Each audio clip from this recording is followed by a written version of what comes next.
to Living with Liberty, your source for common sense and truth. I am your host, Ryan. Today we are talking about a failure of green energy, a new study on climate.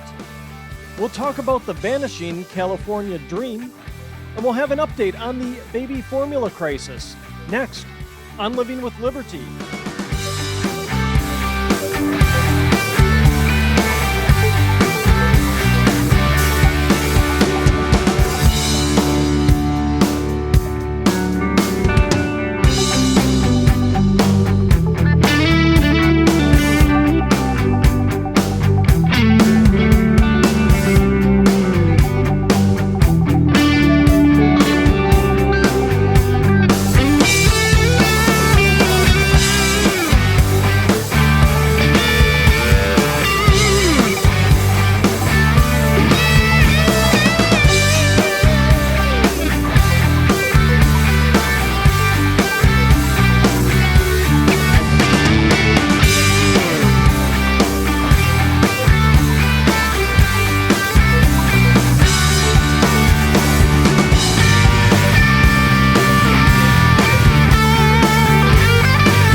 Getting hammered over the head with green energy.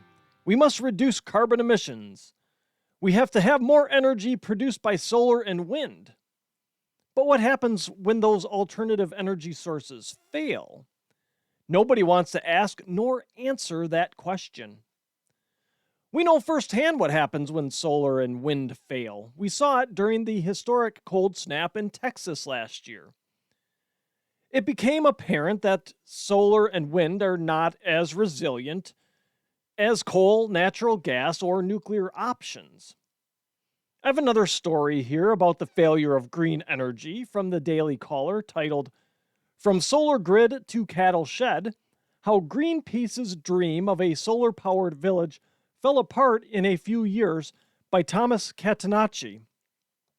The story tells of a village in India, Darnai, where in 2014, Greenpeace built a solar microgrid in order to bring electricity to make the town energy independent.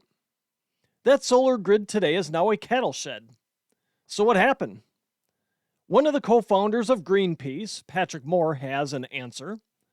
He says this: "It's the same thing that's happened a lot across Africa.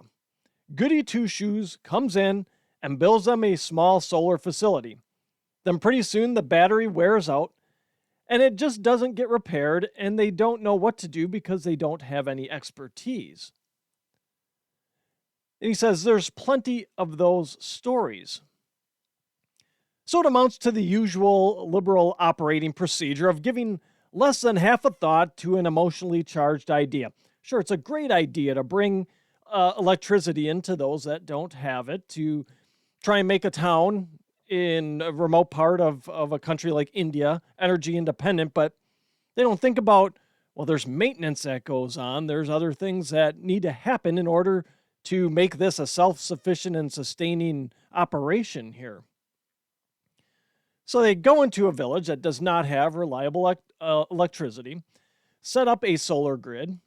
Let's pat ourselves on the back for doing a good deed and saving the planet, and then bug out, leaving the villagers to fend themselves when the setup inevitably breaks down or needs maintenance. And break down this solar array did. So much so that the villagers were warned to not use high-drawing appliances like TVs and refrigerators. So kind of defeats the purpose of having your own solar grid alone, or your own electrical grid.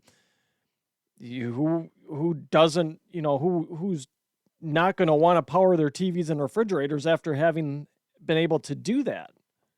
And the thing breaks down, and now I can't watch TV. I can't keep my food fresh. Just unreal. You see how this thing breaks down, and it just, I don't get it. Now, the power output from the solar grid was so unreliable that villagers just disconnected from it. So they they left it.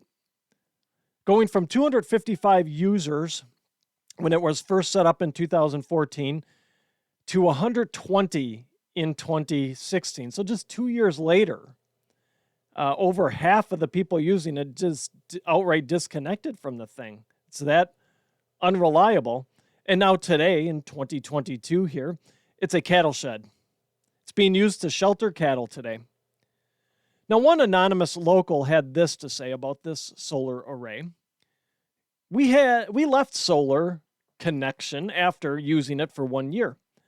How can poor people like us pay such amounts of money? They used to give electricity for only 2 hours. During rain, they do not give the electric supply, and they do not do it during the fog in winter either. So that's super cool. These people pay a ton of money, and they get 2 hours of electricity during good weather.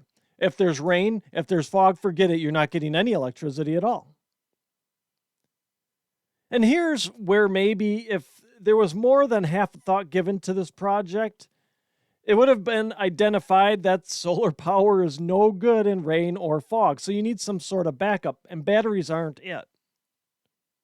You kind of need the sun to generate the power when you set up a solar array. And if you don't have sun, or if you do have a monsoon season like India has, where there's not any sunshine for, I imagine, stretches of days, maybe even weeks, who knows? You sort of need a backup plan here to power everybody's homes that you've come in and promised electricity to. So what did the village of Darnai do to satisfy its power needs? Well, in 2016, it connected to the coal power grid and turned their solar array into a really expensive cattle barn. The refrigerators are running, and the cows now have a nice place to hang out. Are you looking for some new gear to show off your patriot pride this Memorial Day? Living with Liberty Outfitters has you covered. Whether it be a new t-shirt, hat, sweatshirt, tank top, or drinkware, we've got you covered. Head to livingwithlibertypodcast.com and click on the store link to find the next addition to your wardrobe or housewares. And as I did last year, all proceeds from sales through the end of June will be donated to the A Soldier's Child Foundation. Okay, on to our second climate story of the day. I came across an interesting study by Hiroyuki Murakami, who is a scientist at the National Oceanic and Atmospheric Administration, or NOAA, or for some of you out there that don't understand, that's a government agency. His findings indicate a correlation between air cleanliness, specifically the amount of particulate in the air called aerosols, and the number of hurricanes that form in the Atlantic Ocean. The data Murakami studied takes into account hurricane formation data from the past 40 years. So it's a pretty extensive study. It's not just something he went out and looked at the last couple years of. It's not something he's even looked at the last 10 years of. He looked over the past 40 years. And here's what was found. Almost 90% of aerosols released into the air have natural origins, such as volcanoes and forest fires, while the remaining 10% come from human activities, such as manufacturing, cement, burning coal, diesel exhaust, etc. The NOAA study examines data from two periods, 1980 to 2000 and 2001 to 2020, during which North America and Europe significantly cut their output of human-caused aerosols. And the results of all this, of what this study found, was that there was a 50% decrease in human-caused aerosol pollution from 1980 to 2020 that has contributed to a 33% increase in storm formations in the Atlantic Ocean. Yes, you heard that right. As we've decreased the air pollution, particularly the particles in the air, hurricanes formed in greater volume. The idea is that when there are fewer pollution particles to reflect the sun's energy back into space, water will get warmer and act as a fuel for hurricanes. And without significant amounts of particulate pollution to reflect sunlight, the ocean absorbs more heat and warms faster. NOAA said in a May 11th statement. That last statement came from NOAA. Well, hold on a second here. What is it we keep getting told? We need to reduce our carbon emissions because we are causing global warming, which is causing more frequent and powerful hurricanes. The greenies keep pounding on us to put in more solar and wind farms to the detriment of the environment. The AOC types keep pushing a Green New Deal. Big investment firms keep putting the screws to corporations to green up their operations. The government, the SEC, wants to put more onerous regulations on corporations and their supply chains to track how much carbon footprint there is in their entire supply chain. But here we have a study that flies in the face of that. This study comes along and says, hey, you start cleaning up the air, the more solar energy that is able to hit the ocean, warming it, which in turn makes it more susceptible to hurricane production. Interesting. The activities that we are being hounded to undertake because of global warming are actually leading to the warming of the ocean itself. The study also looked at typhoon formation in Asia, because you have to look at both, right? We know our air is getting cleaner. We know Asian air is getting dirtier. Over the same time period, that as the Asian air became dirtier, that area also experienced fewer typhoons. And from the study, it was said that in this case, a 40% increase in the concentration of particulate air pollution has been one of several factors that has contributed to a 14% decrease in typhoons in the Pacific. Of course, we are not going to hear anything about this study. Nobody will mention a word about it. And why not? Why won't we hear anything about this study? Follow the money. Green energy is heavily subsidized by the government, which for now keeps the cost of producing electricity from solar or wind artificially low. Don't think for 1 second that once the conversion to unreliable green energy is complete, those subsidies won't be pulled, causing costs to skyrocket to the end consumer. Heavily subsidized right now to get acceptance, to get implementation. Once all coal and nuclear are shut down, all the subsidies will get pulled. It's just not sustainable to keep subsidizing something in perpetuity. It just isn't. It has to end sometime. It should end now. It's proven that it's not reliable enough to be the sole source. But they won't do that. They'll keep subsidizing it because there's an agenda. Like I said, follow the money. Green Energy gave $1 million in donations directly to the Biden campaign in 2020 and gave another $3.9 million to liberal interest groups during that same campaign season. The League of Conservation Voters spent $60 million on direct donations and advertisements during the 2018 midterms to aid candidates who directly aligned with their climate agenda. Follow the money. The left will cherry pick this study to justify their ocean is warming because of climate change, gaslighting, in order to keep the money flowing in from these interest groups, and in order to keep justifying their bent on totally replacing coal, natural gas, and nuclear. Now, what do we need to do? What should we do? What should our thoughts be as a result of this study? and what it is apparently showing. What we need to do is we need to use it to bring balance to the climate psychosis that has overtaken our stream of consciousness, it seems. We all want clean air. We know that it is good for our health. We know that dirty air full of particulate isn't good. It causes all kinds of problems like asthma, other breathing difficulties. Just not good for the overall health of any living thing. Unless you're a tree, then, it's really good for if you're a tree in a plant because they suck in all that carbon dioxide. The particulate, not so much, but, we've done a good job, I guess, in Europe and in North America filtering all that out. We're getting more hurricanes because of it. But we need to have we need to have some sort of balanced policy when it comes to this. We all want clean air. I don't know anybody not saying, "Hey, I'd love this dirty air." Take a whiff of that. Smell that. The smell of diesel fumes and jet fuel and burning coal. Nobody walks outside and says that. We all want clean air. We know it's good for us. We have one planet. We should take care of it in a sustainable way. We should do things that make it better.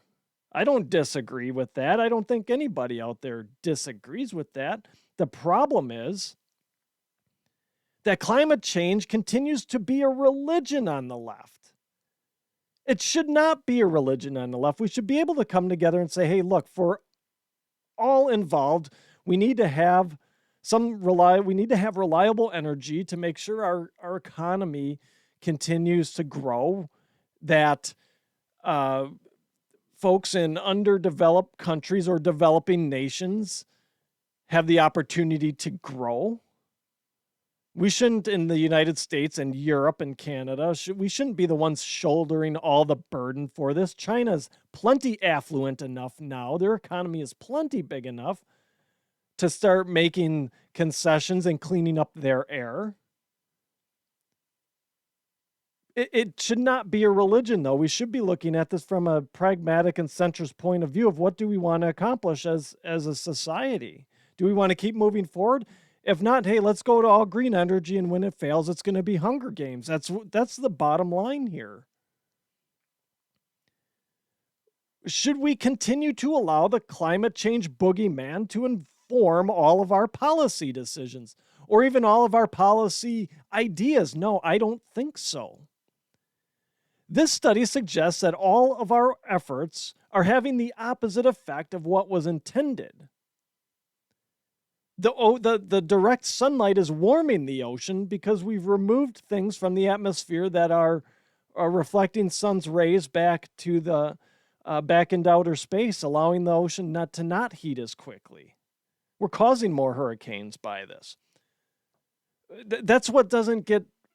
That's what nobody thinks of here. Nobody does actual science when it comes to climate. We are one super volcanic eruption away from another ice age on this planet, but nobody talks about that. I think we've all seen at some point or another, there was a meme going around about all the covers of Time magazine with all the climate alarmism on them, going from, I think it was the 70s, from, where are we heading to another ice age, to, where, the planet's heating up, to another ice age. None of it ever came true because it's not based in anything but emotion. There's no logic to it. If there was logic to it, it would be, the articles would be looking at it and saying, hey, look, we've taken all these cores from Antarctica. We can tell what, with a degree of certainty, what the climate was like and what the temperatures were like during that time. And they fluctuate. Climate is always changing. You know why they changed it to climate change? Because the climate's always changing. It's not global warming. They had to get rid of that when the ice caps started growing again. So we just call it climate change now. Yeah, the climate's going to change. So it shouldn't be the religion that it has become. It shouldn't be informing policy decisions to the fringe. We've done a good job of cleaning up our air, so much so that we're heating the the ocean and causing more hurricanes. I mean, these wild shifts to the extreme fringes of a solution to the climate crisis are not helpful for the environment. They're not helpful for our progress as a civilization. Common sense needs to be exhibited when it comes to environmental policy, and we need to elect officials who will worry less about pandering to the climate alarmists and more about creating plans for sensible environmental policy. If you are listening to the show audio only and your platform allows for reviews, please give us a 5-star review. It helps others find the show. Whether you are listening to the audio version or viewing on Rumble or YouTube, hit that subscribe button. The more subscriptions we have, the more the show gets into the recommendations made by the algorithms, and the more we are able to spread the truth. California was once the model that other states would try to emulate. They had great schools, a great business climate. People continually moving in with dreams of striking it rich, whether it be in Hollywood. I guess you go back to the gold rush to Hollywood to whatever. I mean, it had a really great climate there, and people dreamed of going there. And it had an economy that rivaled many countries. I think it's still something in the top 10. If it were its own country, it'd still be in the top 10 of economies, but it's losing ground fast. Now, what's happened? Now it is a state that has declined mightily. People can't leave California fast enough. High taxes, high crime, crumbling infrastructure, failing schools, and an ever-increasing income gap all have people leaving California in droves. I have a Real Clear Investigations piece here titled California's Vanished Dream by the Numbers. I'll link it in the description box. It's a good read. There's so much there. I'm not going to get to all of it, so I highly encourage you to read that piece. It really lays out what's going on in California. It really lays it out really well. The piece points out the problems with the liberal utopia that is. It's even making liberals worry. Liberals are worried about what's going on in California. It's not turning out to be the utopia they thought it would be. The New York Times, Ezra Klein, who is a reliable progressive and native Californian, according to the Real Clear piece, says that the Golden State's failures are making liberals squirm. So even liberals can't ignore what's going on in California. It's not been good for anything. They've seen the failure. That you can't ignore it anymore. And you know what? They should be squirming. California was a model on how to run a state right for a number of years. And it has now become the model of what not to do. It is yet another real-life case study of how liberal policy destroys anything it touches. Moderation, right? Everything in moderation. I'm not saying that there's every liberal idea is bad, right? Just like I don't think every conservative idea is good.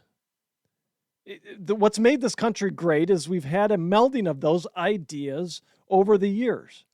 You throw out the dumb ones, you throw out the fringe ones, and you keep the good ones. We've lost that, and now we have California because it's totally dominated now by the liberal agenda.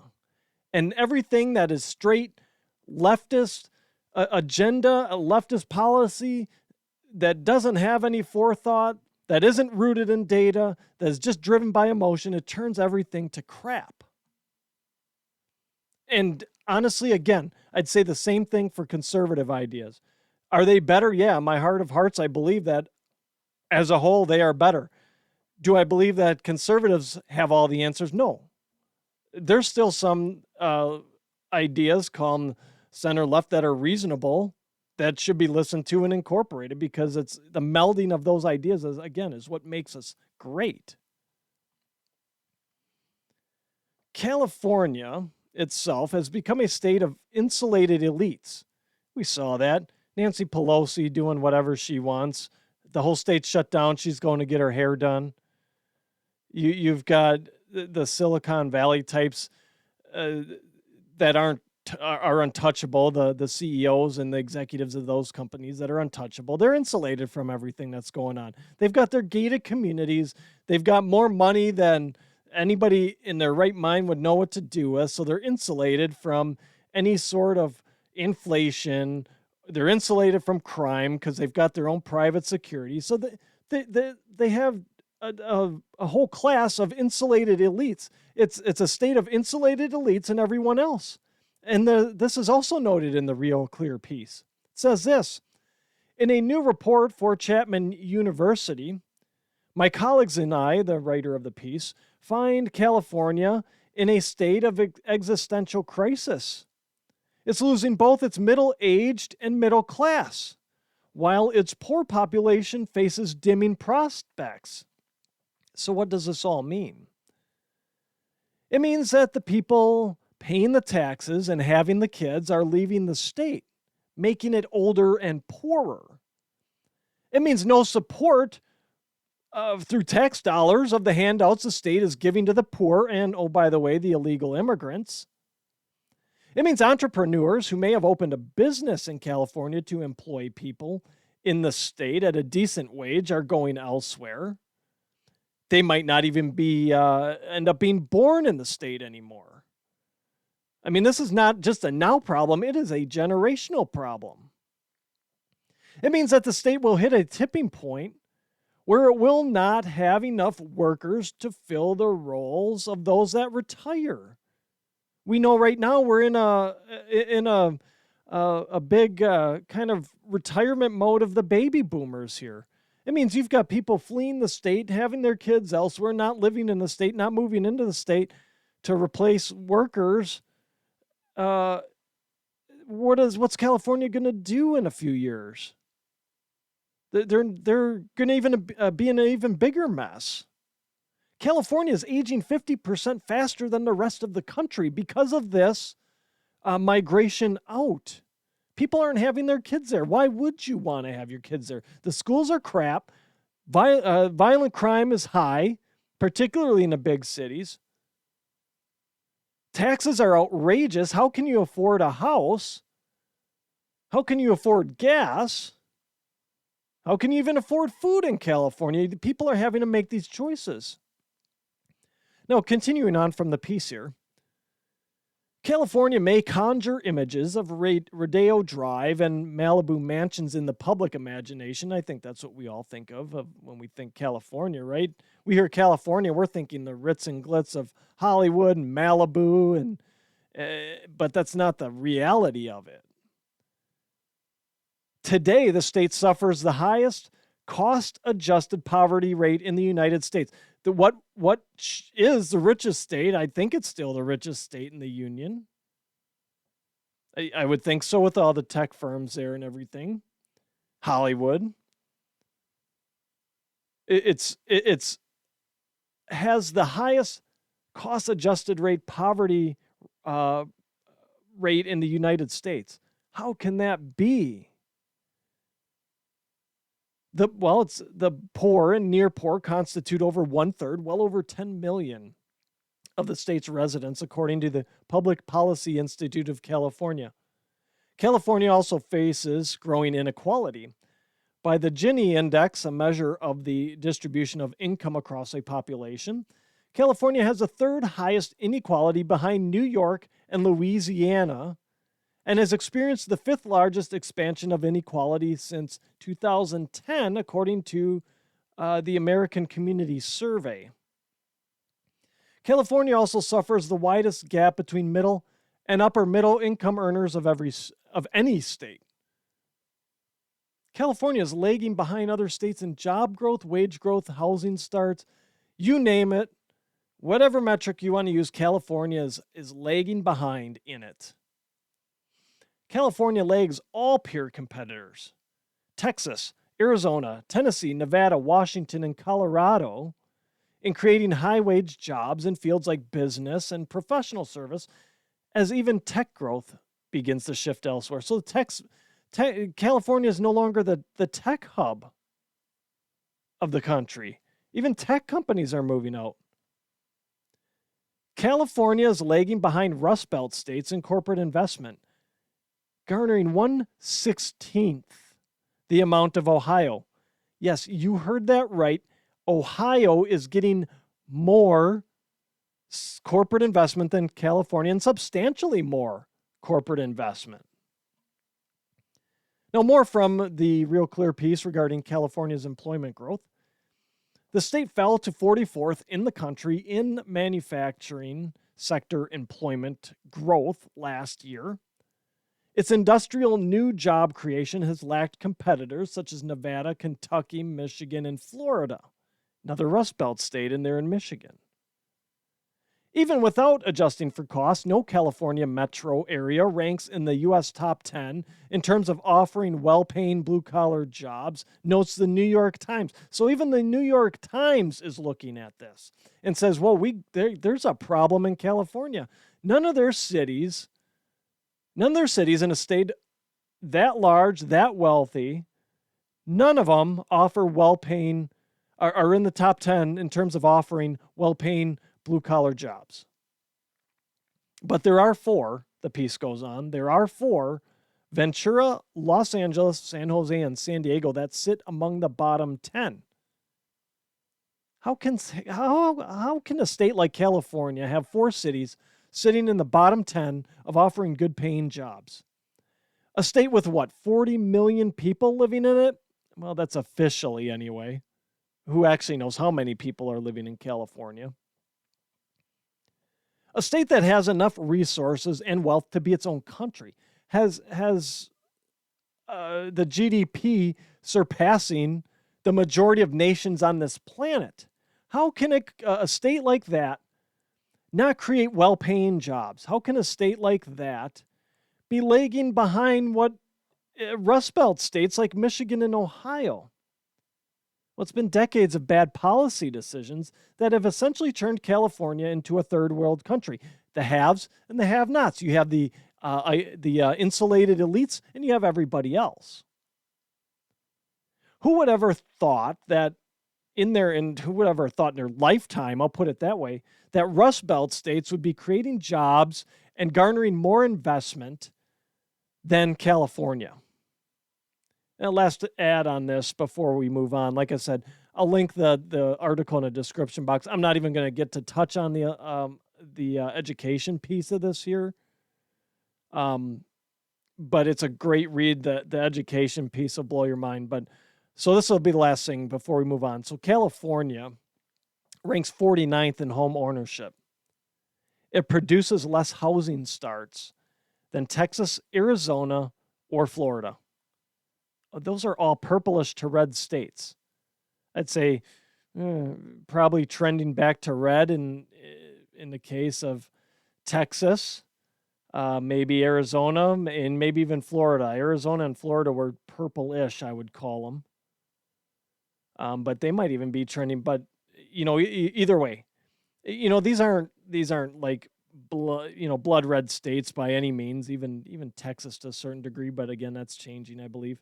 But so what does that say when you have less housing starts in Texas, Arizona, or Florida? It says that the ignoring of reality is a path to destruction. Being a sanctuary state is bad business. Taxation drives people and businesses away. People want they want to live somewhere where they're going to be safe. They want to live somewhere where they're going to be able to keep their own money. They want to live somewhere where they're not going to be raked over the coals when they go to the gas pump. They want to live somewhere where their electricity is going to stay on and they're not going to have rolling brownouts and blackouts. People are going to find places where their kids will get a good education.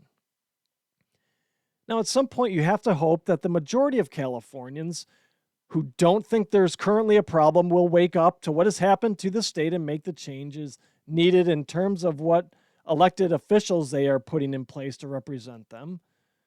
That's where this all starts. They need to make changes in terms of who they're electing to office out there. I know there's a lot of Californian listeners out there. I'm not talking about you at all. I'm talking about the rest of the folks in your state who still don't think there's a problem. There's a big problem there, and changes are needed in terms of who's holding office there in order to restore the prominence of the state. California, like I said, was the beacon of our country. I mean, pretty much perfect weather up and down the state. Wealth untold, resources not a problem.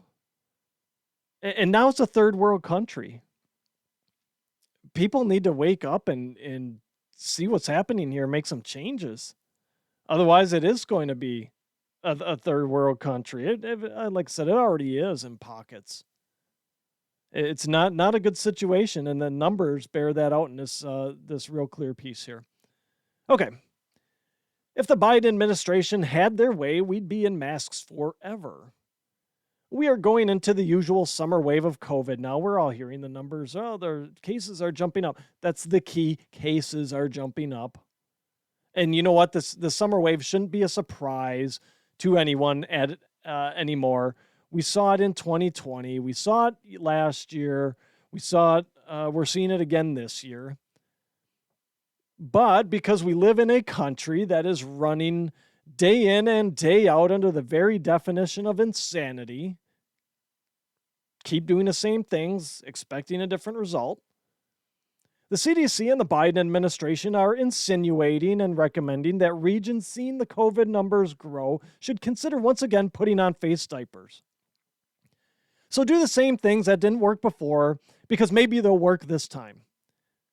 Look, masks are like career politicians. We keep electing them, expecting different results. Health officials appear to keep going back to something, masks, expecting different results. Transmission's high, let's put a mask on. That'll stop it, even though it didn't the last 15 times we tried it. But it's not the different result they are looking for. That's not what this is really about.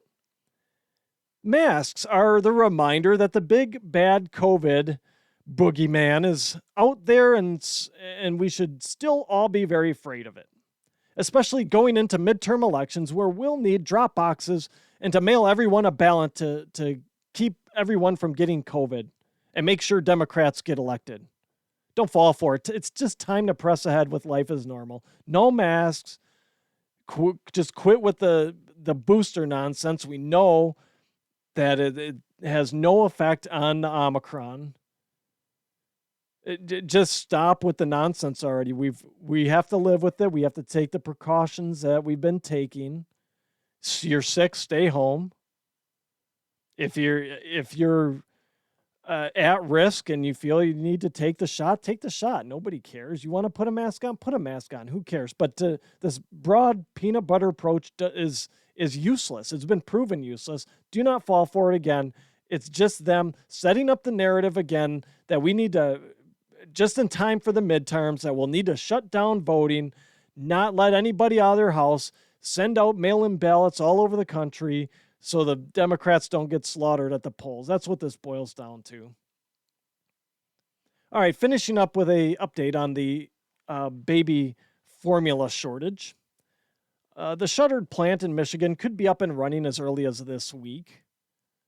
It was very non-committal from what I've seen. It said it could be this week, it could be next week, could be within a few weeks, it said, depending where you look and who you talk to, of course. But it's going to take time before we see product at the shelf.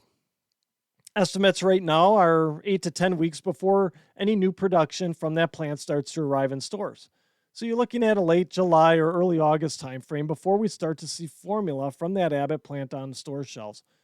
And I did hear that plant is responsible for 40% of everything that's on the shelves. So it's a huge chunk that they shut this plant down. It's a huge chunk of production that goes through this plant. And they just shut down 40% of productive capacity, a plant that produces 40% of the finished goods for the market. They just shut it down. And then nobody said anything until stores started running out and we had shortages all over the place. Anyway, off that soapbox. So late July or early August before you start seeing formula from that plant in the stores. Now, thinking about this for a second, what's going to happen with that product as it hits a shelf? Well, there's pent up demand. And you know what? There's probably going to be some panic buying when that formula starts hitting the shelves again because the supply chain won't be full. People will have fresh in their minds that we had a shortage. I had to drive hours and spent days looking for formula. I ended up having to dilute formula so I could feed my baby. The shortage isn't going to be easily forgotten. So as soon as that product hits the shelves, and you know stores are going to have a limit on how many you can buy, but there's still going to be panic buying. You'll still see, I think, people going back day after day. Maybe they can get one a day. Maybe they'll go on and buy one and they'll send someone else to go in and buy one, a grandparent or somebody to buy a formula. I mean, so it's not going to stick around on the shelves long once it starts hitting the shelves again, not for a while anyway. Now, what I would expect is that inventories on formula will not start to normalize until the end of this year. It'll take that long. You're talking about, we covered it before, 12 to 16 weeks before formula hits the market, so throw in the demand on top of that, how long it takes to get formula to market. It's going to be the end of the year. There's going to be intermittent outages and shortages through the end of the year. That's the reality we're in. So, people are going to panic buy. Some of them will know that. Some of them will just panic buy because, just the recency of formula shortages and the impact to their babies. Now, along with this, the Biden administration has invoked the Defense Production Act to speed up production of the formula and has authorized imports of formula from overseas. Somehow we're going to override the FDA and get this in here quickly. Should have been done months ago. If you weren't going to open the plant up, that should have been done months ago. Once again, day late and $1 short from this administration. Now, authorizing the Defense Production Act, or invoking it, what that means is it will require suppliers of formula manufacturers, so not the manufacturers themselves, but the companies that give them the raw inputs to make formula. It will require those suppliers to fulfill orders from the formula manufacturing companies before other customers in an effort to eliminate production bottlenecks. Biden is also authorizing the Defense Department to use commercial aircraft to fly formula supplies that meet federal standards from overseas to the U.S. in what the White House is calling Operation Fly Formula, real original name there. Okay.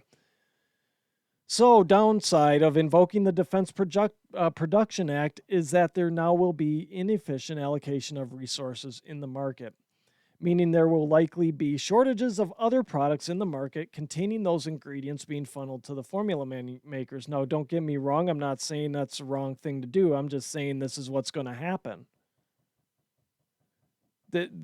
Anytime the government gets involved in allocation of resources in the economy, it's going to be inefficient because the government isn't competent in that. So they're saying now, okay, suppliers to formula manufacturers, everything you make you need to fill the orders to the formula manufacturers first before you sell it elsewhere. Well, that could be. What does that mean exactly? Are there future orders out there? Do you go by due date on the order? How are they going to do this? And to boot, the formula manufacturers only have so much productive capacity. So if those suppliers can outrun them, what's that going to mean? You're going to have a backlog of raw materials at the formula plant because they have to fill those orders first. So I'm not saying that this is not the right thing to do. I'm saying it's going to be inefficient. It's going to cause problems elsewhere because this whole administration, just the short-sightedness of this whole thing. And this whole thing could have been avoided if the FDA had just done its job to begin with. We wouldn't be talking about this now. If they would have found that and saw, okay, well, this plant has problems, or we shut it down for a little bit, clean it up, get it going again, fine. But it's been down for a while. We knew the shortage was coming. The administration did nothing. Nobody said a word about it. But, at least now, now we have some action. At least now this administration has been able to put aside its witch hunt of white supremacists long enough to figure out how to get more formula into the country. Friends, that's my show for today. Thank you for tuning in. Please check out my website, livingwithlibertypodcast.com. There you'll find links to my past shows, my original articles, as well as other resources to help arm you with knowledge in fighting off the prevailing narratives of the day. While on my website, shop my store, Living with Liberty Outfitters. Lastly, I'd be so grateful if you shared, subscribed, and left a positive review of the show, should your listening platform allow. Subscribing helps us move up the charts and helps more people find the truth.